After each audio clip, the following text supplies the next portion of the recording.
Propane मतलब कुछ क्या कर दिया कि एक मिथाइल लगा दिया, मान लिया हमने ये 1 कार्बन है, ये 2 कार्बन, एक हाइड्रोजन को रिप्लेस करके CH3 लगा दिया, ऐसा कुछ स्ट्रक्चर बन गया। जैसे हमारा ये फ्रंट अगर है तो ये ऐसा कुछ बना लिया प्रोपेन।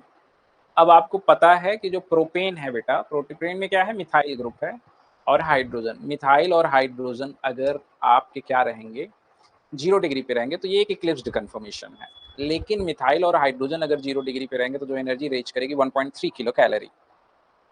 अगर मैं इसे 60 डिग्री घुमाऊं तो मुझे एक स्टैगर्ड कन्फर्मेशन मिलने लगा। देखा आपने, मिथाइल और हाइड्रोजन एक स्टैगर्ड है। फिर मैं 60 डिग्री घुमाऊं, फिर मुझे एक इक्लिप्स्ड कन्फर्मेशन मिलने लगा। जैसा हमारा पहला था वैसा ही हमारा तीसरा कन्फर्मेशन है। फिर मैं ऐसे घुमा दूं, फिर मुझे स्टैगर्ड मिल गया। फिर मैं 60 डिग्री घुमा दूं, फिर मुझे इक्लिप्स्ड मिल गया। फिर मैं 60 डिग्री घुमा दूं, मुझे स्टैगर्ड मिल गया। 60 डिग्री घुमा दूं, इक्लिप्स्ड मिल गया। तो जब हम प्रोपेन में बात कर रहे हैं तो प्रोपेन में भी हमें 2 ही कन्फर्मेशन मिल रहे हैं, इक्लिप्स्ड एंड स्टैगर्ड। एक इक्लिप्स्ड कन्फर्मेशन में क्या है कि एक CH3 और H एक दूसरे को इक्लिप्स्ड कर रहे हैं और 2 HH एक दूसरे को इक्लिप्स्ड कर रहे हैं। HH की वजह से जो एनर्जी रेज करेगी 1 kilo calorie, 1 kilo calorie, 1.3 kilo calorie. तो जो स्टैगर्ड कन्फर्मेशन है उसकी जो टोटल एनर्जी होगी 3.3 किलो कैलोरी लोअर होगी, किससे, इक्लिप्स्ड से। या इसकी एनर्जी के बारे में बात करें तो 1 2 3 3.3 किलो कैलोरी ज़्यादा होगी। किसके कंपैरिजन में, इसके कंपैरिजन में। रीज़न कि जब हाइड्रोजन और CH3 60 डिग्री पे होंगे तो कोई भी स्ट्रेन नहीं होगा, और जब हाइड्रोजन भी 60 डिग्री पे होंगे तो जनरली कोई अकाउंटेबल स्ट्रेन नहीं है। तो ये कंफर्मेशन जनरली ज़्यादा स्टेबल है। हम कुछ भी 60 डिग्री घुमाते जाएं, हमें एक CH3 और H 0 डिग्री पे दिखेंगे और 2 HH जो हैं वो भी क्या दिखेंगे, 0 डिग्री पे। ठीक है। तो next conformational analysis of propane के बारे में बात कर रहे हैं। प्रोपेन में इन्होंने क्या कर दिया, आप ऐसे देख सकते हो, यही कंफर्मेशन इन्होंने बना लिया है।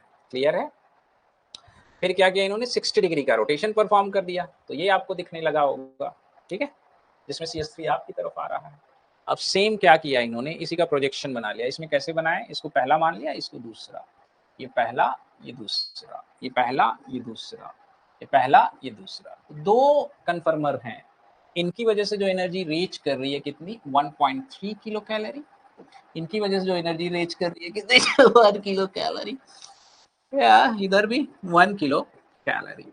1.3 टोटल एनर्जी जो रीच कर रही है कितनी बेटा, 3.3 किलो कैलोरी। जबकि यहाँ बात करें तो जो एनर्जी रीच करें that is 0 kilo calorie. Clarity है। तो propane can be also existing two conformation, eclipsed and staggered. The energy of what, eclipsed conformation is 3.3 kilocalorie higher than the eclipsed conformation of staggered। ज्यादा stable, अच्छी सी बात है। तो अगर आपसे ये पूछा जाए कि किसका इक्लिप्स्ड कन्फर्मेशन ज्यादा एनर्जी का होता है, इथेन का या प्रोपेन का, इसका इक्लिप्स्ड कन्फर्मेशन ज्यादा एनर्जी का होता है, इथेन का या प्रोपेन का। यहाँ जो ऊर्जा बढ़ रही है कहाँ पे, ये जो हम बात कर रहे हैं इन सब में हम कौन कौन से, किस किस की वजह से ये एनर्जी रीच कर रही है भाई साहब, steric strain plus torsional strain, torsional